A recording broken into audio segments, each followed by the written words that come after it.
would you say, be asked this, LNG, you brought up LNG, and LNG says the report is inaccurate, and the allegations of them owing $29 billion is erroneous. Well, in the first place, that was why Ribadu went ahead to carry out his assignment. And when Ribadu carried out the assignment, I don't want to believe he said, Mr. President, what we have achieved is perfect. But he is saying, based on our analysis and the data available to us, this A, B, C, D have done something that at the end of the day will be negative as far as Nigeria is concerned. Chamberlain read out one of the terms of reference that said they were supposed to be collecting this debt. That's one of their terms of reference. No. You see, if you say collecting, I would not want to believe that you will be given a timeline to carry out an analysis to probe an industry as big as the Nigerian oil and gas industry, and you will be given just 20 days to collect all debts.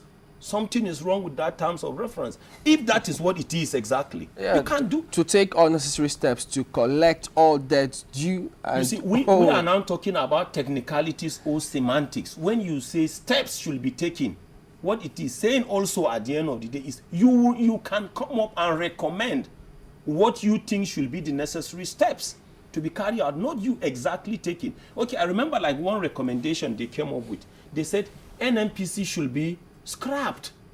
And I said, you can't do that. Also, you can't scrap NNPC. The fact that one agency of the Nigerian military is not doing well and you sustain casualties somewhere doesn't mean you're just going to say, come and scrap. What about unbundling? Unbundling makes sense. Almost did. Why? Because everybody has been complaining that the Nigerian oil and gas industry looks opaque.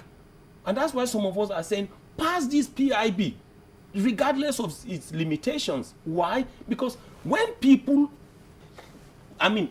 want to expand their business, especially potential investors, nobody will want to go to a business, an area of business uncertainty.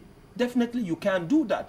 But pardon me for putting it, haven't seen the provisions of the PIB. Yes. Do you think this report will be necessary if that bill becomes law? Why not? It will be necessary because this is just to address corruption in particular. You understand? But the PIB, first of all, will repeal laws.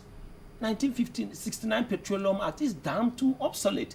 The fiscal regimes we are talking about, based on the dynamism of deep water technology, those regimes should be changed.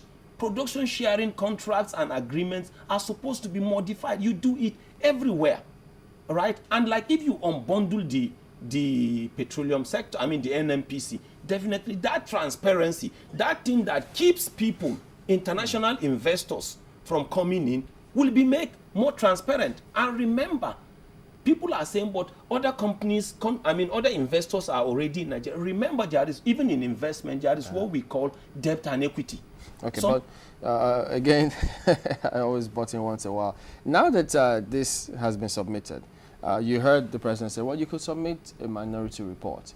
What should people expect? Because they think that this has got the danger of just being considered as one of the many reports about this same industry. You see, and as such may not be action. No, it must be. We have already explained the degree of awareness, the level of that was why I gave an example with even the currency.